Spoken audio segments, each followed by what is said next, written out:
Okay, so I really love a lot of his work, right? But one of my favorite quotes of all time is the two most important days of your life are the day you were born and the day you find out why.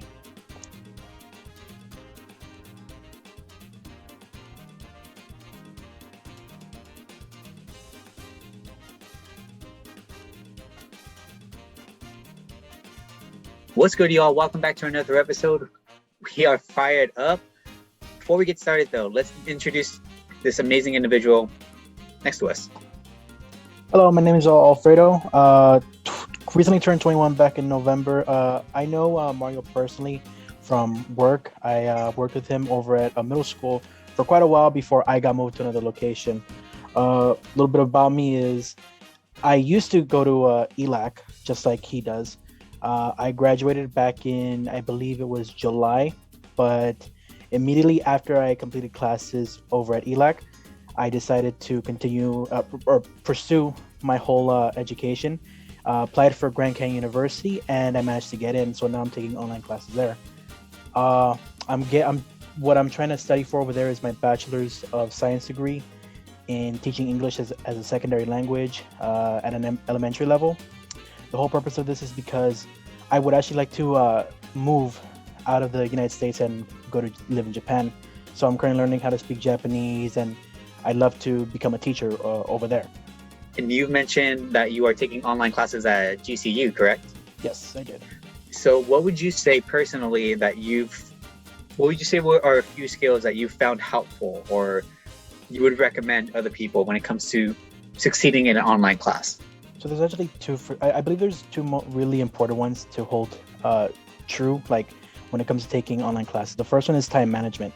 This is, I think, like the biggest one out of the two that I'm going to talk about. In that, with time management, what you want to do is you have to look at what your day is going to look like, right? What kind of student are you? Are you full-time? Are you part-time, right? Full-time student means that every minute of your day is going to be spent studying in one class or two, three, four, whatever you got. I would know personally when I first started at ELAC, I was actually doing like 4 classes. Now these are physical classes, but if you were to put that into online, it'd still be about the same. I do remember taking about, I think, what was it, 3 classes online. So I guess I do have a little bit of experience working online classes, multiple online classes actually, at one time. And yeah, it does take up a lot of your time, right? But the only big difference is that I had a job actually. I didn't have a job.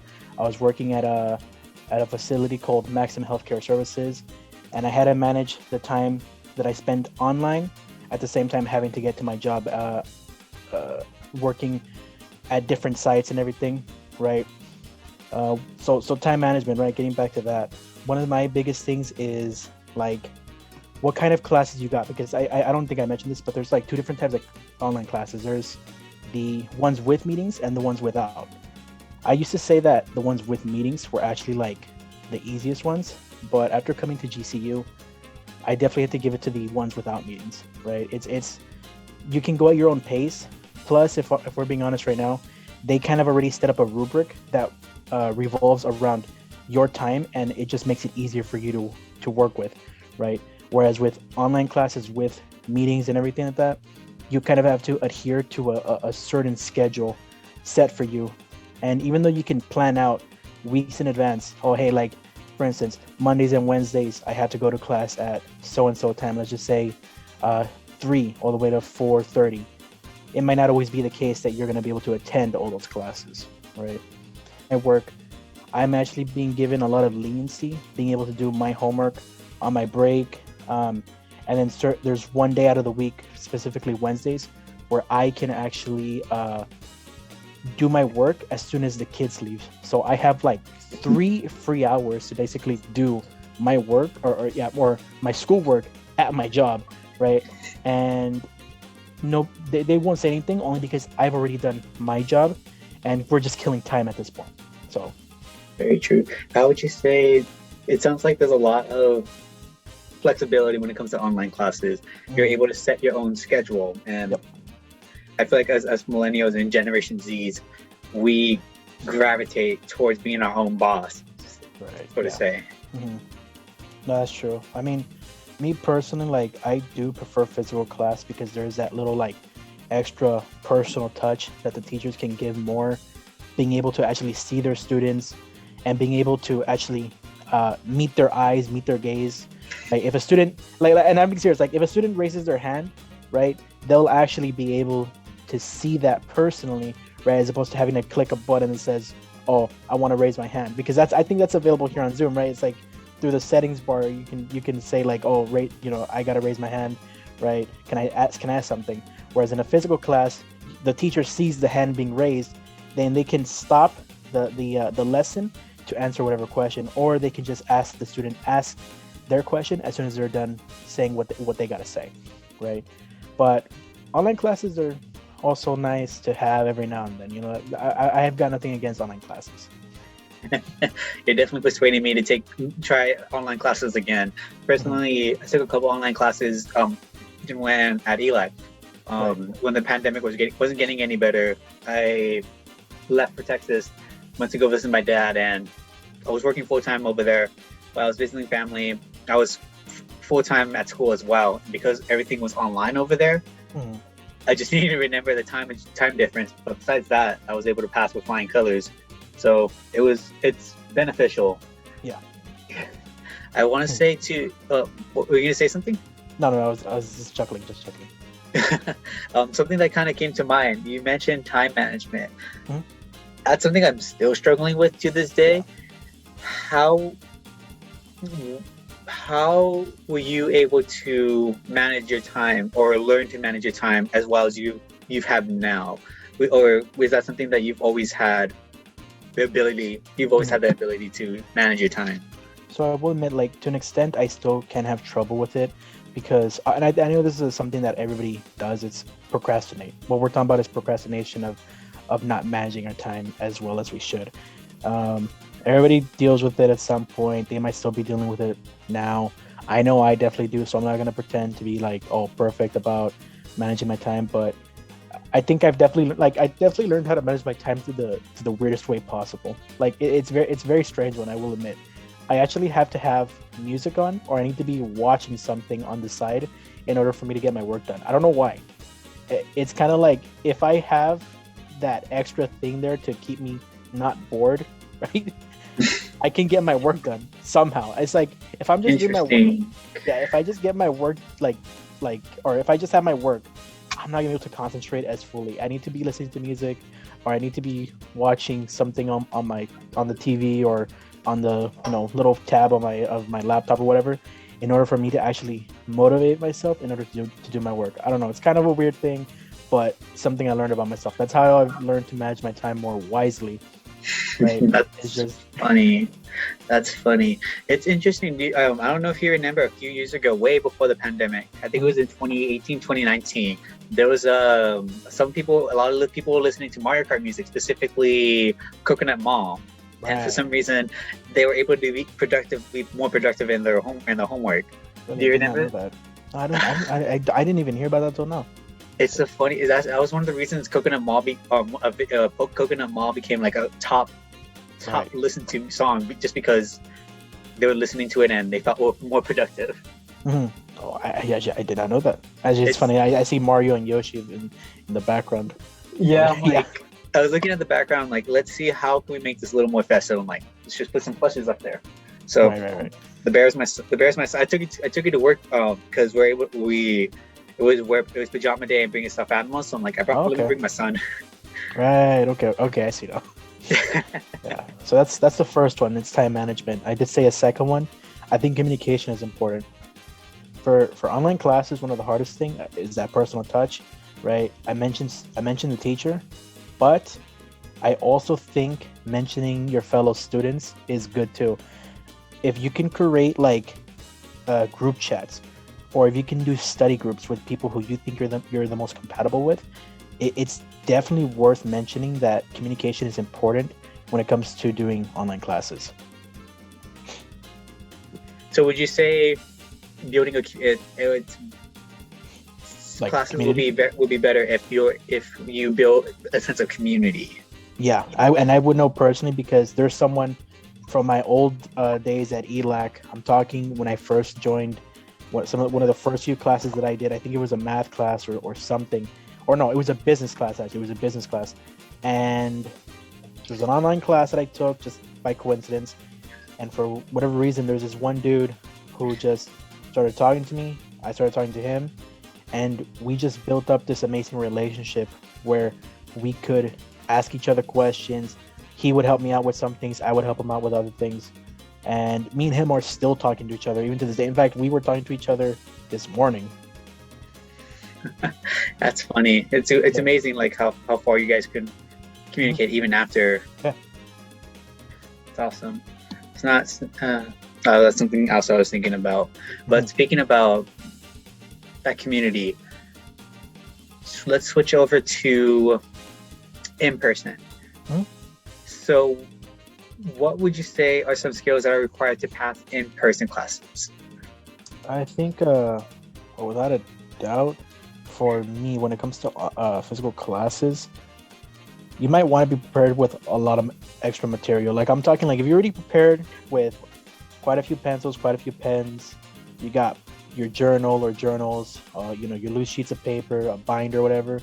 You might need a little more. It's like because you never really know with the teacher just how difficult it's going to be, what materials you're going to need, and uh, although I think the hardest part of what I did in community college, as opposed to what I'm doing here at Grand Canyon currently, was when I was taking physical classes. It was kind of like every teacher was different. Every teacher was, they the way their lessons were was different, and you just never knew what it is you needed and what you didn't need. Sometimes I will say this. There are classes that I could have done better in had they used the book, like or a book in general for their classes, and quite a few didn't. And then even for teachers who did use a book, right, or rather, quote unquote, use the book, they never actually did fully use the book the way they should have. And so I think it'd be good for you to come prepared, and study actually is another one. You might want to really like study, right? Because sometimes I don't know what it is with teachers, but sometimes they just cannot be too reliable on uh, with their teaching methods. It's like you got to do all that work yourself. I mean, plus we're adults. I mean, for college we're adults. I think that's something that we ought to be doing regardless. But it's like kind of like it was just hard not knowing when every single teacher was different. So yeah, extra materials, right? And then you got to study, right? Really ahead of time. Even if you just give it half an hour, at least now you have half an hour's more worth of studying and all of that information than you did before. Interesting. You mentioned studying, and personally for me, when it comes to classes that are beneficial, because if we can be honest, a lot of college classes we don't need to for the future. Like as educators, yes, it's great to have a diverse amount of education. However, do we really need to know history if we're going to teach math? Right. A lot of it really doesn't make sense, and it comes down to, I feel like it will come down to choice management. How much time are you going to spend to studying this one subject? Are you going to study a lot to get? Are you going to study and struggle to pass a history class, or are you going to study and learn in a class that you're majoring in, that you're actually going to be using for the future? Yeah. Actually, it's funny that you mentioned the history class and everything. I'm not gonna lie. I mean, me personally, I don't know how you feel about it. I love history. Okay, I just love human history, especially American history. I love the history of my own culture, Mexican history, right? Mexican American, right? It's for me, history is like a really cool thing because it mixes in with science a lot more than people think. But I'm thinking the same thing too, where it's like, yeah, it's like, why do I need to take a lot of these general ed classes when they have nothing to do with what I'm trying to accomplish? What am I going to get out of this class, as opposed to just a little more education, just a few extra points, right, to count towards my thing, right, when they're not important at all. It's just kind of useless. And actually, funny enough, now that we're talking about that whole thing, I had gotten my like I got my diploma actually, like on Thursday. Right. and I asked for this thing months ago, and they're finally getting it to me now. But I'm like, yeah, like I worked really hard for this, but at the same time, was taking all those other classes worth it? All that extra time? That's the biggest question. It's very true. Nowadays, it's unfortunate. As much as we are all about education and learning, it's I tell people talk to people about this all the time. A degree is not worth as much as it used to be. The amount of effort and the amount of stress we put ourselves through to get this certificate, let alone degree, yes, it opens doors. At the same time, you gotta weigh your options. Are you okay with studying everything just to get that perfect grade, or are you okay with getting a B or maybe a C, and at the same time just enjoying life? Because we never know. Well, kind of going more like philosophical. We never know when our last breath will happen. So why waste it on studying nonstop? But that's not to say don't study at all. There has to be a balance. Right. Yeah. And for me, it's like this is kind of like a new thing for me. I'm not gonna make the whole conversation depressing or anything, but like I want to live for myself now. I want to be able to live happy, because that wasn't me many years ago. Like I will admit, I was not the happiest person in the whole world, right? In fact, I had no hope for my future whatsoever. I was just stuck in this pit. But I think the biggest thing that changed me was high school. That's what really changed me. And then from there, I got to college and I just started working really hard. And I think you're mentioning what it is what you're mentioning right now was I'm studying all these things, and then what if tomorrow's gonna be my last day? It's like it's kind of like, well, at least you got the education, at least you got a little bit of knowledge in you. It's like that's good enough for me. But at the same time, I also believe live for yourself, live how you think you should be living. I think that's what's most important. As long as you have something that makes you happy, go ahead and go with that. Most definitely. I feel like a lot of students nowadays, I'm not too sure how many students hear those words in general, that go and do what makes you happy. Granted, it's not to say find instant gratification as much as possible, because eventually that instant gratification is just, it's pointless, it's cheap. So you make a good point though. Work hard, work smart, find your goal, develop your passion, so then you know where you want to go, and you can have that. You're able to use your energy towards something rather than spreading your energy out.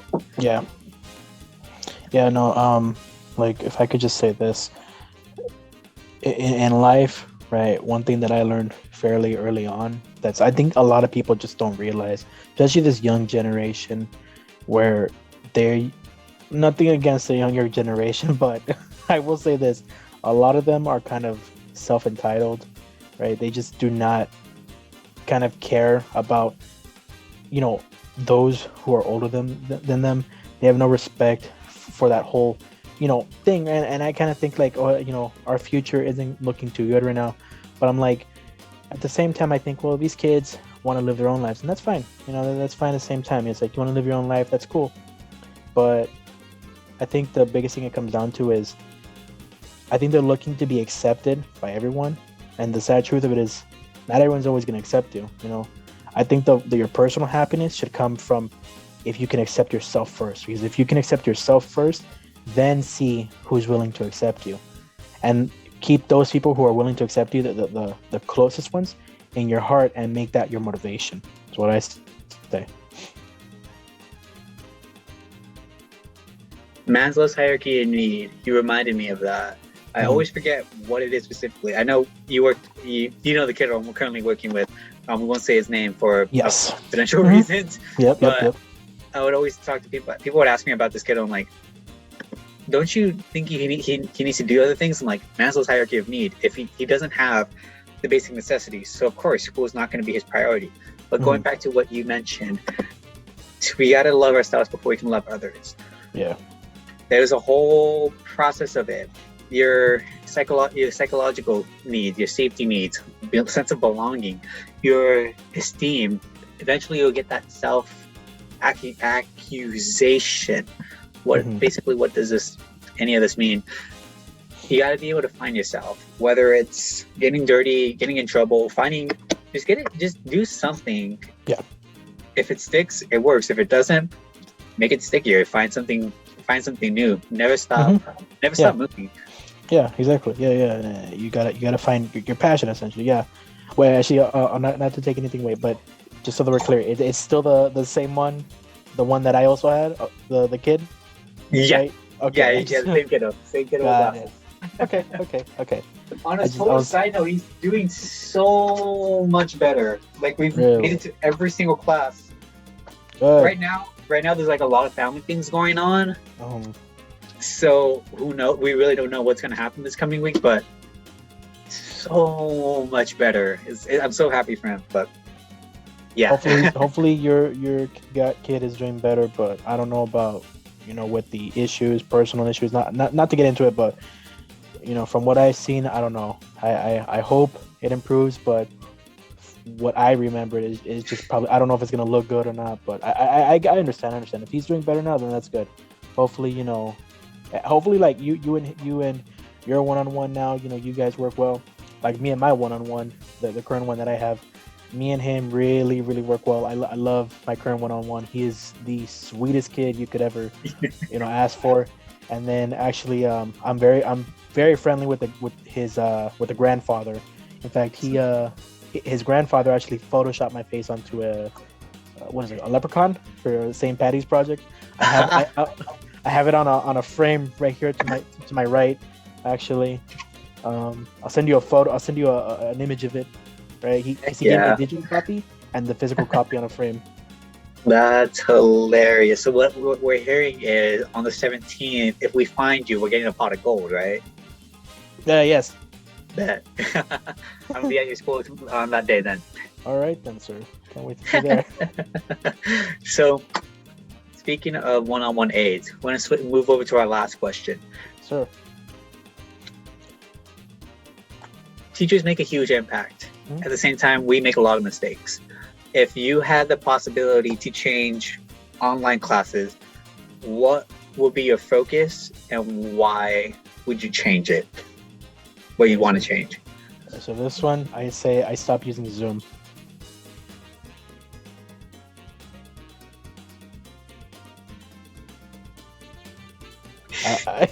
Nothing against Zoom, but from what I've seen, a lot of teachers can't use it. I don't know why.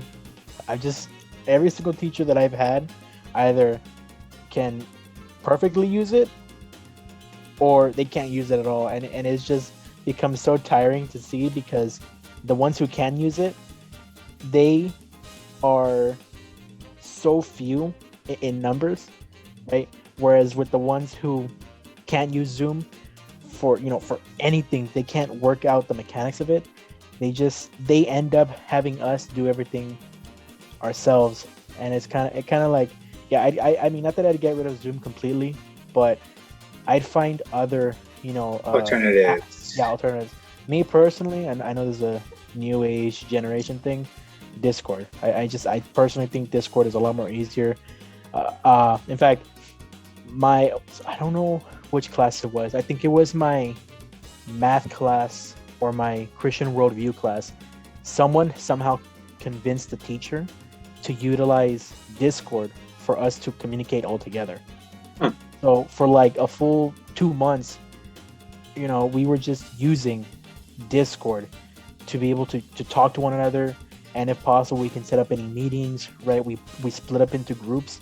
It worked out amazing, a lot more than any other program that we had available at the time. So yeah, interesting. One of the first things I'd improve upon is look beyond Zoom, look at Discord, look at Skype. Hell, look at Omegle if you have to. I'm pretty sure there's chat groups for that app as well. But look over there, look in the direction of those apps, see if it works for you, and if it does, go ahead and use it. Me personally, Discord is very easy to use. The whole chat, the whole friend system, being able to view another person's screen is a hell of a lot more easier than using Zoom. At least as far as I can tell from my experience seeing teachers having to use Zoom but failing at it. So that's the first without a doubt the first thing I'd fix. That's funny. It's funny you mentioned about Discord in our one of our math classes. I've never learned how to use Discord, and I have a couple buddies that are heavy gamers, and Discord they use it all the time. Yeah. I reached out to a few of them and like, oh yeah, you do all this. I'm like, that's complicated. Though eventually I got into it, and it's pretty easy. Yeah, pretty easy. Exactly. Yeah. I mean, once you start using the Discord a lot more, it becomes a lot more easier to work around. Yeah, it's probably one of the easiest chats apps I've ever used ever. I have it on my laptop. I have it on my phone. You know, and I think if I remember correctly, I think I have it set up on my PlayStation 4 or something. I have it on something else. I just don't remember what else. But yeah, I think I also have it on my iPad Mini, although I haven't used that in a long time. So might be collecting dust or have bugs. Yeah, it's definitely collecting dust. That, and I may have accidentally broken the screen the other day. Awkward. Were you raging in the game or something? I didn't. So here's a story. I was playing, and I was setting some. I was playing, took a break, and I dropped something on the bed. Right, I dropped my journal on top of the bed, but I didn't realize that my iPad was underneath it. And at some point, I bent over to pick something up, and I put my hand on the journal, right? That's on the bed. My iPad's underneath, and I guess just the weight of my hand or whatever, the weight that I was putting, right, as I bent down, it it broke part of the screen. So now there's a ton of cracks. That's unfortunate. Yep. Tell me about it. So I'm not gonna go get that replaced, or I don't know. I mean, I might not even get it replaced. I haven't used it in a long time. Like I said, it was just there taking up space. Yeah, so. That's funny. That's unfortunate, but yeah. But I don't know. I'm still to this day. I'm not a big Apple guy. So Apple products have gotten better. Like they're a lot more durable. But yeah, back then they were fragile. I'm thinking of switching over to the Google Pixel 6 for my new phone. Because we got Sprint, and I know that T-Mobile is picking them up, so I want to get a Google Pixel now. There you go. Is Sprint gotten any better since T-Mobile's picked them up? Because I know I was on Sprint for a while, and my goodness, it was a death sentence. No, well, for me it's gone okay, but because again T-Mobile is picking up Sprint, soon my service isn't gonna cut out, so I'm not going to be able to make calls on it. I got to switch over to Sprint soon, but. We have yet to get our new phones. Oops. Yep, hopefully that we get situated, because phones are important nowadays. Yep, they are. Sweet. With that being said, we should probably wrap it up. Is there any inspirational words, any final things before we end class today? Yeah. Okay. Yeah. Sure. Here, I'll tell everyone my favorite quote of all time. Actually. I don't know. Do you know Mark Twain? Yes, sir. Okay, so I really love a lot of his work, right? But one of my favorite quotes of all time is, "The two most important days of your life are the day you were born and the day you find out why." You know, this was a quote that I found a while back. It became very important for me, and I think a lot of people should take into consideration what those two things mean, essentially. Very true. All you can do is all you can do. You never know what you can do unless you try. Exactly. Awesome. Great words of wisdom. Thank you for tuning in. Thank you, Alfredo, for sharing your words of wisdom. If you guys like the video, you know what to do. Leave a comment, like it, share it. If you have some criticism, give it to us. We're always ready for improvements. That's what we do as teachers, let alone individuals. Thank you guys again for watching. Stay safe, have a smile. See you guys next time.